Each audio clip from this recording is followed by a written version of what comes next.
In the quiet town of Larkhollow, where the chimneys leaned like old men whispering secrets and the streets wound in gentle loops, lived a girl named Elara Finch.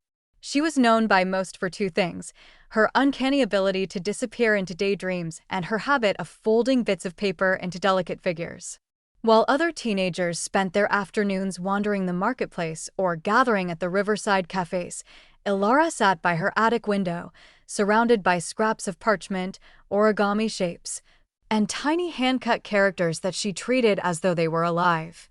The neighbors often wondered why she never seemed lonely, but Elara would simply smile, as if she knew something they didn't. Her paper creations were more than art. Each one carried a piece of her longing. Ever since her father, a traveling book merchant, vanished during a winter storm 3 years ago, Elara had poured her heart into making stories out of paper. With no explanations, no final farewell, his absence left a hollow ache in her chest that she filled with folded wings, sculpted hats, and tiny paper shoes. Her mother, practical and weary from working late shifts at the town archive, tiptoed around Elara's creative world, afraid to disturb the one place where her daughter still looked genuinely hopeful. One evening, as rain tapped gently against the attic window, Elara worked on her most intricate piece yet, a small paper girl dressed in a gown of pale gold, with a crown that glimmered faintly under candlelight. The folds were crisp, the seams perfect, and Elara felt a strange electricity in the air as she drew the final detail, tiny eyes filled with quiet determination. "You're my paper princess," she whispered, her voice soft yet trembling with an emotion she couldn't name. There was something different about this figure. She felt it the moment she touched the paper, as though it carried a heartbeat hidden in the crease lines. That night, unable to sleep, Elara crept back into the attic. The candle she had left burning earlier had gone out, but the room glowed faintly, illuminated by a pale sheen like moonlight trapped indoors. Her heart thudded. In the center of her work table, the paper princess stood upright, though Elara was certain she had left her lying flat. A soft breeze swept through the attic despite the closed window, stirring the edges of the parchment gown. Elara blinked, rubbed her eyes, and stepped closer. The delicate figure trembled, not like an object shaking, but like a creature trying to take its first breath, and then the impossible happened. The paper princess lifted her tiny head. Her movement was fragile, deliberate, alive. Elara staggered backward, knocking over a stack of books. The paper figure's small face turned toward her, and though she had no mouth, Elara sensed she was trying to speak. A pulse of warm air brushed Elara's fingers as she reached out, not touching but hovering close. She wasn't hallucinating. She wasn't dreaming. Something had awakened. The paper princess, no longer just a folded creation, was alive, and she had a story to tell. Elara's breath caught as the paper princess stepped forward, each movement producing the faintest rustle, like leaves shifting in a soft breeze. She walked across the tabletop with the careful elegance of someone learning their own body, testing balance, weight, and motion. Elara could only stare, frozen between wonder and fear. The princess stopped at the edge of the wooden surface and lifted her tiny hand. A thin, shimmering thread of golden light stretched from her palm to Elara's, as though inviting her to listen. The attic felt suddenly smaller, warmer, and filled with a strange anticipation, as if the world outside had paused to witness this impossible moment. A voice, clear yet whisper-like, blossomed inside Elara's mind. "Creator. Elara, you called me." The words weren't spoken aloud, they emerged like thoughts that weren't her own. Elara pressed a hand to her chest, startled by the sound's intimacy. "I didn't call you," she whispered.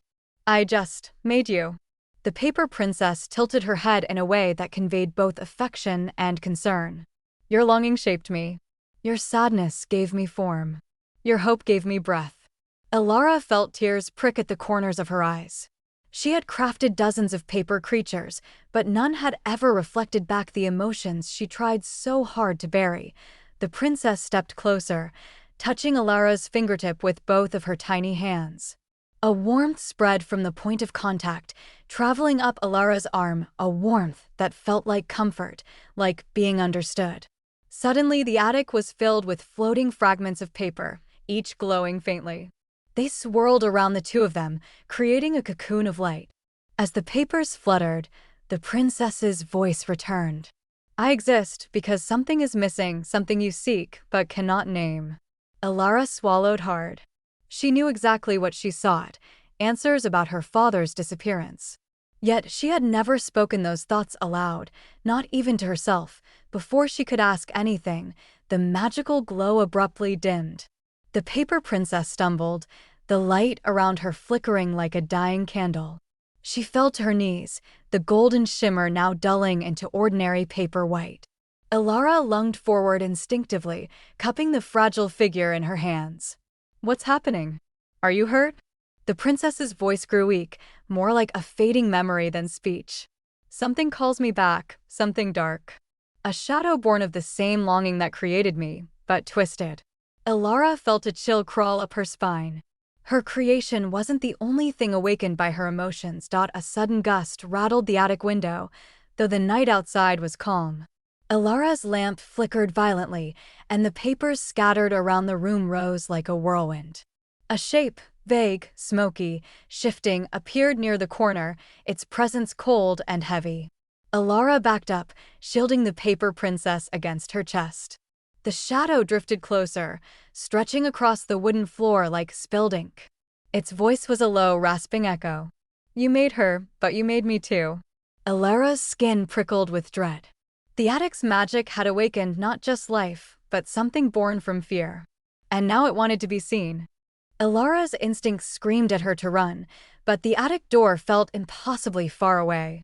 The shadow drifted closer, its form rippling like ink dissolving in water. It didn't walk, didn't slide, it poured across the floor as if gravity meant nothing to it. The paper princess trembled in Elara's hands, her once golden gown dim now almost gray. Do not let it touch me, the princess whispered in her mind. Elara swallowed, her heart thudding painfully. What are you? Elara demanded, her voice steadier than she felt. The shadow let out a low, humorless laugh. I am what she isn't. I am what you fear. The attic temperature dropped sharply, and Elara watched her breath fog the air. The shadow rose taller, forming vague outlines of limbs, then dissolving back into a smoky swirl. You created her with hope, it hissed. And you created me with doubt. Elara staggered backward, bumping into the old chest where she kept her father's journals. The explanation pierced her. Her hope had given birth to the princess, but the grief she tried to ignore had shaped this dark twin. Stay back, she whispered, clutching the princess tight. The shadow stilled, its movement softening like a predator assessing prey. You can't protect her forever. Suddenly, the paper princess lifted her head. The last of her golden light flickered, then steadied. She pressed her tiny hand against Elara's thumb and sent a wave of warmth through her. Elara, you must trust yourself. Before Elara could react, the princess leapt from her hands, landing lightly on the attic floor. The shadow lunged. Elara cried out, but instead of being consumed, the paper princess slammed both palms onto the floor, sending a ring of shimmering light across the room. The light struck the shadow, pushing it back with a violent hiss. For the first time, Elara saw it recoil, but the victory lasted only seconds. The powerful pulse of light drained the princess completely, her limbs buckled, her body folding slightly as if reverting to lifeless paper. Elara darted forward and scooped her up just before she collapsed flat. The shadow, wounded but far from defeated, pulled itself back together. She is weakening, it taunted, drifting closer again. And when her light goes out, I will remain. Elara's hands shook as she examined the princess. The delicate figure was losing structure, her edges curling. Desperation surged through Elara. Tell me how to help you, she begged, voice cracking. The princess's voice was faint, barely a thought. My strength comes from your belief, but I cannot survive here. I must reach the place where hope was born, the place your father sought. Elara's heart lurched. My father? What do you mean? But before the princess could answer, the attic window shattered inward with a sharp explosion of glass. A rush of cold wind and swirling paper shards filled the room. The shadow, now emboldened, swept forward with sudden force. Elara shielded the princess with her body as darkness surged. And in that instant, she realized something chilling. If she didn't leave Larkhollow soon, both she and the princess would be swallowed by the very fear that had created the shadow. Elara didn't pause to think. She grabbed the fragile paper princess, now trembling and curling at the edges, and bolted through the attic doorway. The staircase groaned beneath her weight, and the wind from the shattered window howled like a living thing, scattering papers in a frenzy. She felt the shadow trailing behind, a black tide lapping at her heels. Every instinct screamed to keep running, yet her mind raced faster. She had to find the place her father had sought, the origin of hope, the sanctuary where the paper princess could regain her strength. The streets of Larkhollow, familiar and safe by day, now seemed twisted and unfamiliar under the cloak of night. Elara ducked down narrow alleys, clutching the princess against her chest. The town, usually quiet, was eerily still, as if the shadows had swallowed every sound. Then came whispers, soft, sibilant voices carried on the wind, voices that weren't hers or the princess's. "Return. You cannot escape." The words made her skin crawl. She pressed the princess close and whispered, "Hold on. I'll get you there." The tiny figure's faint glow pulsed in response, like a heartbeat syncing with Elara's own. It was a fragile connection, but it was enough to give her courage. Somewhere ahead, she sensed a place humming with energy, her father's secret research, perhaps, or a doorway to a world where hope was tangible. The cobbled streets led her to the old library on the outskirts of town. A building long abandoned except for dusty archives her father had once loved. The doors were heavy, and the hinges groaned as she pushed them open. Inside, shafts of moonlight cut through broken windows, landing on piles of books and scattered parchment. Elara set the paper princess on the library floor. Her tiny form unfolded slightly, regaining some strength from the sacred quiet of knowledge and memory. She stepped forward, tiny but determined, and the shadows flickered at the library entrance, hesitating at the threshold as though the place itself rejected them. Elara searched for anything that could guide them, books her father had left, journals, scraps of notes. One old, leather-bound journal fell open in her hands, revealing sketches and symbols depicting paper figures imbued with life. The words, scrawled in her father's elegant handwriting, made her pulse quicken. Hope gives form, belief sustains it, and the shadow follows doubt. To awaken the princess fully, one must journey to the origin of hope. She glanced at the paper princess, who now looked up at her with tiny, luminous eyes. "The journey begins," the princess whispered in Elara's mind. And in that moment, Elara realized that their adventure was far from over. They were stepping into a larger, unknown world where every choice mattered. Outside, the shadow lingered, shifting against the moonlight like ink spilled on silver. But inside the library, the glow of the paper princess grew brighter with every step Elara took toward understanding her father's secret. She wrapped the journal under her arm, picked the princess back up, and whispered, "We'll find him. And we'll end the shadow." The attic, the storm, and the streets of Larkhollow felt like a memory fading behind her as she braced for the next stage of their journey.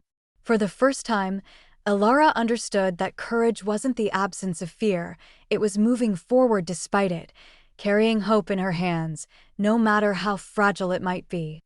Elara clutched the journal and the paper princess as they stepped into the moonlit forest beyond Larkhollow, following the cryptic directions her father had left behind.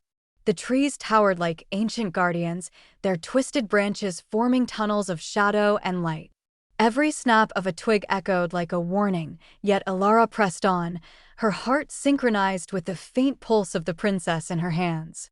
The shadow, though slowed by the library's magic, trailed them like a dark stain on the earth, whispering doubt and fear with every rustle of leaves. Yet, in the princess's soft glow, there was comfort, a promise that hope could prevail. Hours of careful navigation led them to a clearing bathed in silvery starlight. At its center, a stone pedestal rose from the moss, etched with delicate symbols of folded paper figures and glowing threads. The journal had described it as the origin of hope. Elara knelt, setting the paper princess atop the pedestal. The moment she did, the tiny figure shivered, unfolded, and began to shimmer like spun gold. "Elara, you've done it," the princess whispered in her mind, her voice strong and clear. Light rippled outward, pushing the shadow back into the surrounding trees. For the first time, the darkness recoiled, unable to withstand the purity of hope-given form. Then came a soft rustling behind the pedestal. Elara turned and gasped. Standing there, tall and calm, was her father. His eyes shone with a mixture of relief and awe. "I knew you'd find this," he said gently. He explained that during his travels, he had discovered this mystical place where emotions could take physical form. He had left clues for Elara, sensing that her imagination and hope could awaken the paper princess if ever danger arose. Tears streamed down Elara's face as she ran into his arms, holding him tight. The shadow, seeing its purpose dissolved in the presence of love and courage, let out a final hiss before fading completely. The paper princess now stood fully alive, no longer fragile, her gown shimmering in the starlight. She looked up at Elara and spoke softly, "Your hope saved me, and together, you saved him too." Elara smiled, realizing that the magic wasn't just in the paper or in the princess, it was in the bond she shared with her father, in the love that fueled every fold, every careful crease, and every whispered story she had poured into her creations. For the first time in years, the ache of loss lifted, replaced with a radiant certainty that they could face whatever challenges the world might bring. As dawn broke over the horizon, Elara, her father, and the paper princess walked back toward Larkhollow. The forest, once dark and foreboding, now glowed with morning light, and every fallen leaf seemed to hum with possibility. Elara carried not only the princess, but also the wisdom that courage and hope could manifest in the most unexpected forms. Life had returned to balance, but with a newfound sense of magic lingering just beneath the surface. And somewhere deep in the town, hidden in a quiet attic, countless sheets of paper waited, eager to be folded into the next adventure, the next story of hope and wonder.